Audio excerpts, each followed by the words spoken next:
All right, welcome back. So in this lecture, we're going to talk about browse. So let's go to File. Whoop, let me click on, let's maximize the window here. Click File. We're going to do Scripts and do Browse.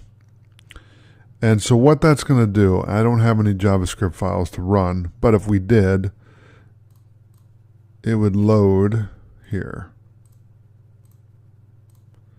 So here's what we're going to do. Let's minimize this for a second.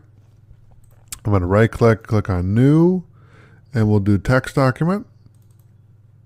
I'm going to open that up. And let's do File, Save As, and we'll do here.js.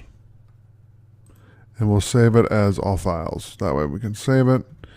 And then, so now this is it's a blank JavaScript file, but a JavaScript file nonetheless. And so when I go to File now and go to Scripts and Browse, I go to Desktop and I can load it. JavaScript code was missing.